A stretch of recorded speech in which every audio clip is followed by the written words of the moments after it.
Subscribe now and press the bell icon. Never. Hello friends, पिछले class में हम लोग देखे थे हैलोजिनेशन ऑफ बेंजीन के हैलोजिनेशन रिएक्शंस के बारे में।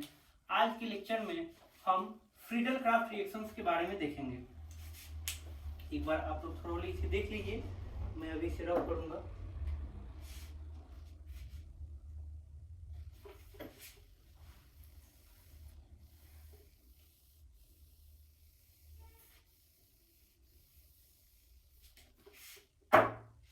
चलते हैं। Friedel Craft alkylations. Friedel Craft alkylations के दो पार्ट होते हैं। एक तो फ्रीडल क्राफ्ट रिएक्शंस के दो पार्ट होते हैं। एक तो अल्काइलेशन और दूसरा एसाइलेशंस। ये अल्काइल और एसाइल ग्रुप रिएक्शंस में पार्टिसिपेट करते हैं। इस बेसिस पे इसका नेमिंग किया गया। अल्काइल ग्रुप जब रिएक्शंस में पार्टिसिपेट होते हैं तो अल्काइलेशन बोलते हैं, जब एसाइल ग्रुप होते हैं तो एसाइलेशन बोलते हैं। और ये रिएक्शंस फ्रीडल साहब ने प्रोसीड दिया था, इसलिए इनको फ्रीडल क्राफ्ट रिएक्शंस बोलते हैं। तो अब देखते हैं मेरा first part, Friedel craft alkylation reactions. यहाँ नेम से ही क्लियर है, अल्काइलेशन यानी कि अल्काइल ग्रुप। ये मेरा मेन रिएक्शंस है। अब हम चलते हैं इसकी मैकेनिज्म पे। इसका मैकेनिज्म क्या है?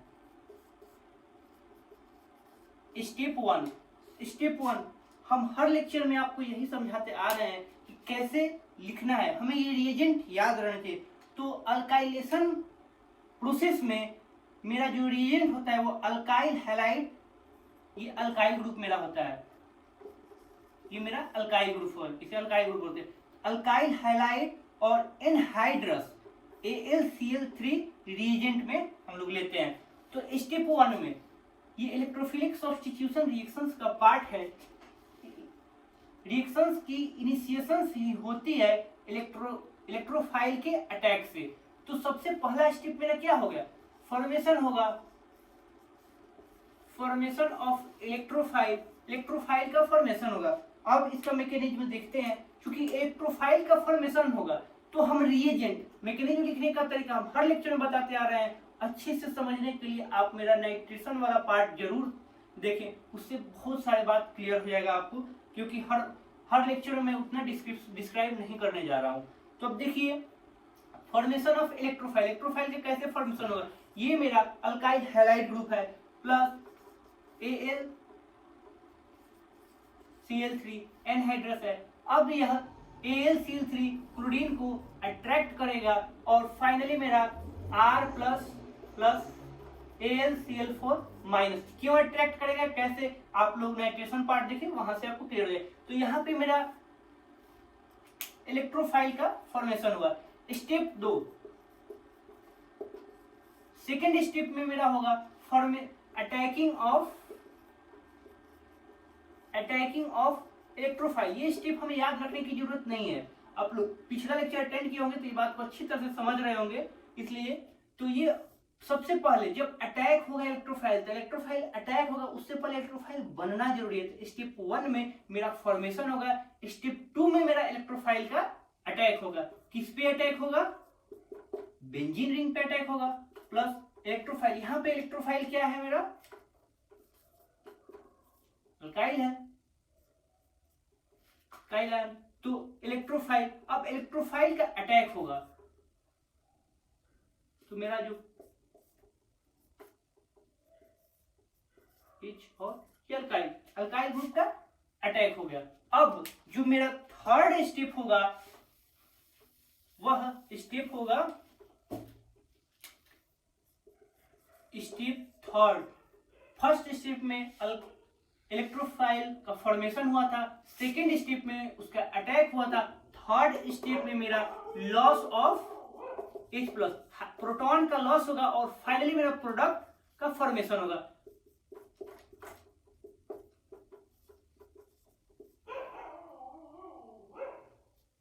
Cl अटैच था, अल्काइल ग्रुप, अल्काइल मेरा अटैच था।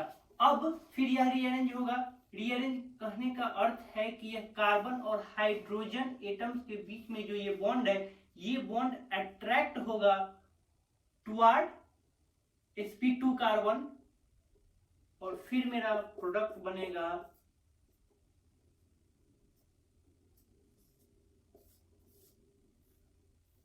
अल्काइल ग्रुप आकर अटैच हो जाएगा। अब एक एग्जांपल के तौर पे देखते हैं, यहां से मेरा ये क्लियर है क्यों अट्रैक्ट होता है, कैसे टूटता है हाइड्रोजन, फिर जाकर यह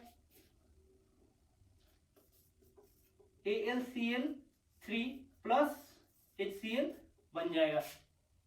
क्यों टूटता है, कैसे हाइड्रोजन आयन रिलीज होता है, इस सब की डिटेल जानने के लिए आप नाइट्रेशन पार्ट को देखें, वहां अच्छे से आप समझ जाइएगा। एक वह आप वीडियो लेक्चर देख लीजिए, फिर आप आंख बंद करके भी कोई स्टेप लिख सकते हैं, किसी रिएक्शंस का मैकेनिज्म लिख सकते हैं, क्योंकि प्रोसेस सबका सेम है, बस एक रिएजेंट ही चेंज हो रहा है, एक रिएजेंट का ही चेंज हो रहा है, एक रिएजेंट चेंज हो रहा है। नाइट्रेशन में मेरा था HNO3 प्लस कंसंट्रेटेड H2SO4 था, सल्फोनेशन में H2SO4 था कंसंट्रेटेड, हैलोजिनेशन में क्लोरीन ब्रोमीन आयोडीन था, और अल्काइलेशन में मेरा अल्काइल ग्रुप है। बस रिएजेंट चेंज हो रहा है, बाकी सब स्टेप वही है, तरीका वही है, कॉन्सेप्ट वही। इसलिए मैं बार बार फोर्स कर रहा हूं कॉन्सेप्ट पे। अगर आप कॉन्सेप्ट पकड़ ले रहे हैं, बॉन्ड टूटना जुड़ना, यही तो कॉन्सेप्ट है। रिएजेंट क्या है, कैसे अटैक है, यही कॉन्सेप्ट है। अगर इस चीज को आप अच्छे से समझ ले रहे हैं, फिर आप कोई भी रिएक्शन लिख सकते हैं, अगर आपको रिएजेंट याद है तो।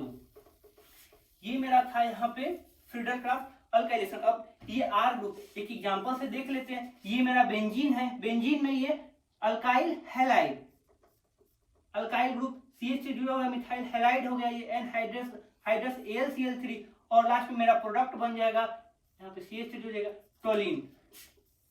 अब सिंपल सा, अगर आपसे सिंपल पूछ दिया जाए, कोई मैकेनिज्म नहीं पूछा जाए, अगर ये मेरा बेंजीन रिंग है प्लस कॉन्सेंट्रेटेड HNO3 और कॉन्सेंट्रेटेड H2SO4 दे दिया जाए, और प्रोडक्ट पूछा जाए कि यहाँ पे प्रोडक्ट क्या बनेगा, आपको रिएजेंट याद है कि अरे HNO3 ये तो नाइट्रेशन प्रोसेस हो रहा है, इसमें तो HNO3 और H2SO4, यानी कि यहाँ पे मेरा इलेक्ट्रोफाइल है NO2 मेरा इलेक्ट्रोफाइल है, तो बेंजीन रिंग पे सीधे इलेक्ट्रोफाइल जोड़ देंगे, बेंजीन रिंग पे सीधे इलेक्ट्रोफाइल जोड़ देंगे। सिंपल सा ये मेरा प्रोडक्ट बन गया। 1 नंबर 2 नंबर में क्वेश्चन आ सकता है, सिंपल ये यहां से रीड करिए। अब एक चीज और आता है, इस रिएक्शन का सबसे खास और सबसे इंपॉर्टेंट बात है कि यह रिएक्शन मोनो अल्काइलेशन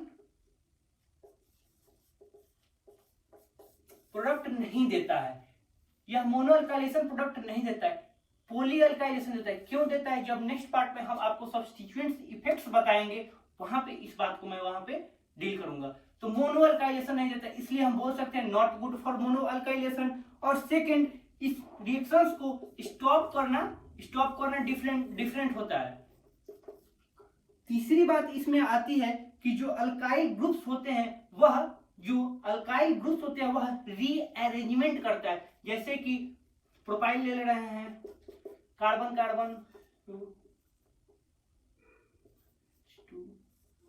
प्रोपाइल ले रहे हैं, तो यहां से अगर निकलता है हाइड्रोजन लॉस होता है ये, तो अगर इस पॉजिटिव आता है तो यह पॉजिटिव जब रीअरेंजमेंट होता है, फिर यह बेंजीन रिंग पे जाकर जुड़ता है। ये रीअरेंजमेंट हम लोग को रेजोनेंस में रीअरेंजमेंट पढ़ना है, तो रेजोनेंस हम नहीं पढ़े हैं, ज्यादा डीप हो जाएगा, हम बस सिलेबस कवर कर रहे हैं। बस यहाँ पे आपको मैं समझा दिया हूँ, या क्योंकि ये मेरा लिमिटेशंस का हम बात कर रहे हैं, इसलिए आप लोगों को कंफ्यूजन यहाँ से ना हो कि रीअरेंजमेंट क्या है। तो आप चाहें तो इस चीज को आप याद भी कर सकते हैं। अभी तक के लेक्चर में मैं इसी 3 पॉइंट को बोला हूँ याद रखने के लिए, वो भी 3 पॉइंट है, इस 3 पॉइंट में बस ये इस पॉइंट को बोला हूँ याद रखने के लिए, क्योंकि यह मोनो अल्काइलेशन आप जब सब्स्टिट्यूएंट्स पे नेक्स्ट क्लास देखिएगा, वहां पे 2 लिमिटेशंस खुद आप लिख सकते हैं। तो ये मेरा लिमिटेशंस पार्ट में आ जाएगा, not good for mono alkylation, poly alkylation, difficult to stop the reactions and alkyl group tends to rearrange. ये चीज आप याद रख सकते हैं, ये बस एक पॉइंट। अब इसका दूसरा पार्ट चलते हैं, फ्रीडरक्राफ्ट एसाइलेशन। एसाइलेशंस में वर्ड से क्लियर है, मेरा एसाइल ग्रुप हो जाएगा इलेक्ट्रोफाइल। मेन रिएक्शंस आपके सामने है, बेंजीन है, acyl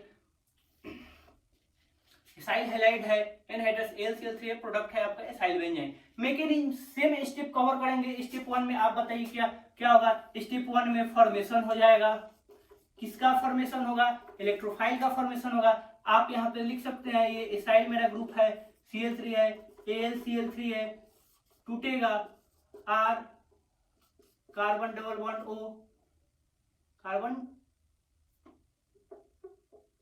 double bond O plus AlCl4 हो जाएगा। यहाँ पे पॉजिटिव चार्ज आ जाएगा, क्यों? क्योंकि ये कार्बन इलेक्ट्रॉन दिया है। अब यहाँ पे पॉजिटिव चार्ज आ जाएगा। ऑक्सीजन पे लोन पेयर है, यह लोन पेयर पॉजिटिव चार्ज को देगा, तो फिर यह रीअरेंज हो जाके R, यहाँ पे पॉजिटिव चार्ज ऑक्सीजन पे आ जाएगा, जिसको एसाइलियम आयन बोलते हैं। तो एसाइलेशन प्रोडक्ट मेरा इलेक्ट्रोफाइल जो हो जाएगा वह एसाइलियम आयन हो जाएगा। सेकेंड स्टेप मेरा होगा अटैक हो जाएगा। अब इस इलेक्ट्रोफाइल का बेंजीन पे अटैक हो जाएगा। करवा दीजिए अटैक। अटैक करवाने में क्या है, तैयार तो हम है ही, पॉजिटिव चार्ज इलेक्ट्रॉन है मेरा, ये अटैक हो गया। अटैक हो गया तो मेरा इंटरमीडिएट बना,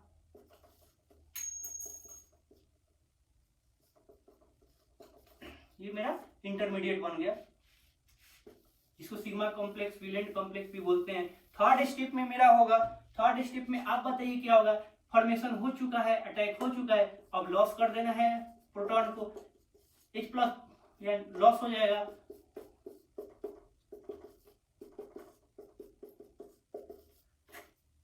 हाइड्रोजन आयन का लॉस हुआ, ये बॉन्ड इधर की तरफ मूव करेगा। क्यों मूव करेगा, क्यों लॉस हुआ, अपने इक्वेशन पार्ट को देखिए, वहां से आपका पूरा मैकेनिज्म क्लियर हो जाएगा। और फिर यहाँ पे मेरा जो प्रोडक्ट है फाइनल प्रोडक्ट बन जाएगा। अब एक एग्जांपल देख लेते हैं,